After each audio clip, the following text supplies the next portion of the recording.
అసలు 4 కొమ్ములు ఎవరు? అసలు నలుగురు కంసాలులు ఎవరు? జకర్యాకు వచ్చిన ఈ దర్శనం యొక్క భావం ఏమిటో ఈ వీడియో ద్వారా పూర్తిగా తెలుసుకుందాం. దీనికంటే ముందు జకర్యాకు వచ్చిన ముందు దర్శనం గురించి వీడియో చేశాను. ఎవరైనా చూడని వారుంటే దయచేసి చూడగలరు. ఇప్పుడు ఈ దర్శనం బైబిల్లో ఎక్కడ ఉందో తెలుసుకుందాం. జకర్యా గ్రంథము 1వ అధ్యాయము 18, 19 వచనములు. అప్పుడు నేను తేరి చూడగా 4 కొమ్ములు కనబడెను. ఇవి ఏమిటివని నేను నాతో మాట్లాడుచున్న దూతను అడుగగా అతడు, ఇవి యూదా వారిని, ఇజ్రాయేలు వారిని, యెరూషలేము నివాసులను చెదరగొట్టిన కొమ్ములు అనెను. ఈ లేఖనాన్ని మనం క్షుణ్ణంగా పరిశీలించినట్లయితే జకర్యాకు దర్శనంలో 4 కొమ్ములు కనిపించాయి. ఈ 4 కొమ్ములు యూదా వారిని, ఇజ్రాయేలు వారిని, యెరూషలేము నివాసులను చెదరగొట్టాయి, అనగా బాధించాయి. ముందుగా బైబిల్లో కొమ్ములు దేనిని సూచిస్తాయో తెలుసుకుందాం. కొమ్ములు అధికారమును, బలమును అనగా శక్తిని సూచిస్తాయి. ఒక ఎద్దు లేదా జంతువు యొక్క శక్తి దానికి ఉన్న కొమ్ముల ద్వారానే వ్యక్తం అవుతుంది. అయితే ఇంత బలం, అధికారం కలిగిన 4 కొమ్ములు యాకోబు 12 గోత్రాల వారిని, యెరూషలేము వాసులను చెదరగొట్టాయి అని జకర్యాకు దర్శనం కలిగింది. అయితే యాకోబు సంతతిని చెదరగొట్టిన 4 కొమ్ములు ఏమిటంటే, 1 బబులోను రాజు, 2 మాదీయ పారసీకుల సామ్రాజ్యం, 3 గ్రీకు సామ్రాజ్యం, 4 రోమా సామ్రాజ్యం. ఈ 4 రాజులు యాకోబు సంతతిని చెదరగొట్టాయి, అనగా బాధించాయి. ఇదే విషయాన్ని దేవుడు జకర్యా కంటే ముందు బబులోను రాజైన నెబుకద్నెజరుకు, ప్రవక్త అయిన దానియేలుకు ముందుగానే దేవుడు తెలియజేశాడు. ప్రస్తుతానికి జకర్యాకు వచ్చిన దర్శనం ఎవరి పాలనలో వచ్చిందంటే మాదీయులు, పారసీకుల పాలనలో వచ్చింది. అంటే రాబోయే కాలంలో గ్రీకు, రోమా సామ్రాజ్యాలు కూడా ఇజ్రాయేలు సంతానాన్ని బాధిస్తాయి అని అర్థం. దేవుడు ఈ దర్శనంలో చెప్పిన రీతిగానే ఇజ్రాయేలు సంతతిని ఈ 4 సామ్రాజ్య రాజులు బాధించారు. వాటి కాలాలు ఇప్పుడు తెలుసుకుందాం.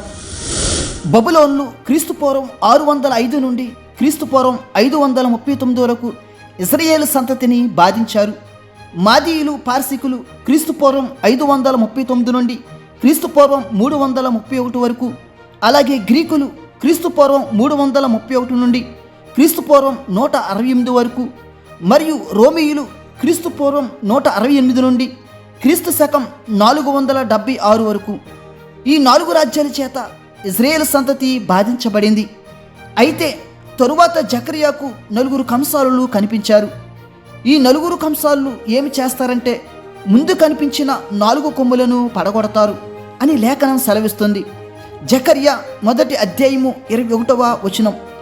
యోధా దేశస్థులందరినీ చెదరగొట్టుటకై వారి మీద బలాత్కారం జరిగించిన అన్యజనుల కొమ్ములను పడగొట్టుటకు వీరు వచ్చి ఉన్నారని నాకు సెలవిచ్చెను. ఈ లేఖనం ప్రకారం 4 కంసాలు 4 కొమ్ములను పడగొడతాయి. ఇప్పుడు బైబిల్లో కనిపించే కంసాలు ఎవరో తెలుసుకుందాం. వీరు బంగారం పనిచేసే కంసాలు కాదు. వీరు హస్తకళాకారులు, అనగా చేతి వృత్తి పనిగలవారు. అంటే ఏ వస్తువు పోతే ఆ వస్తువు పని కలిగిన వారి దగ్గరకు తీసుకెళ్తేనే ఆ వస్తువు బాగుపడుతుంది. అలాగే ఒక జంతువు యొక్క కొమ్ములు ఇబ్బందికరంగా పెరిగినప్పుడు దానికి సంబంధించిన వ్యక్తి దగ్గరకు తీసుకెళ్తేనే అవి సరిచేయబడతాయి.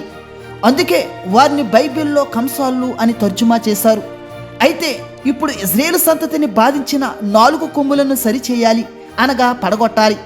ఎవరి చేత అంటే కంసాలుల చేత. ఎందుకంటే ఆయన ఎన్నుకున్న ప్రజలను బాధించిన వారిని విడిచిపెట్టనని దేవుడు ముందుగానే లేఖనాల్లో వ్రాయించాడు. ఆదికాండము 12వ అధ్యాయము 3వ వచనం. నిన్ను ఆశీర్వదించు వారిని ఆశీర్వదించెదను, నిన్ను దూషించు వారిని శపించెదను. ఈ వాగ్దానం ప్రకారం అబ్రహాము సంతతి నుండి వచ్చిన ఇజ్రాయేలులను దూషించిన వారిని శపిస్తాను అని దేవుడు తెలియజేశాడు. నిజముగా ఆ తరువాతి కాలంలో 4 కొమ్ములు, అనగా 4 సామ్రాజ్యాలు ఇజ్రాయేలులను బాధించాయి. ఇప్పుడు 4 కంసాలు 4 కొమ్ముల్లోనే ఎన్నుకోబడ్డారు. ఎందుకంటే ఎవరి చేతనైతే కొమ్ములు సరిచేయబడతాయో వారి చేతే దేవుడు కొమ్ములు సరిచేయించాడు. అది ఎలాగో ఇప్పుడు మీకు తెలియజేస్తాను. బబులోను వారిని సరిచేయుటకు, అనగా పడగొట్టుటకు మాదీయులు, పార్సీకులు అనే కంసాల్ని దేవుడు ఎన్నుకొన్నాడు. అలాగే మాదీయులు, పార్సీకులను పడగొట్టుటకు గ్రీకులు అనే కంసాల్ని దేవుడు ఎన్నుకొన్నాడు.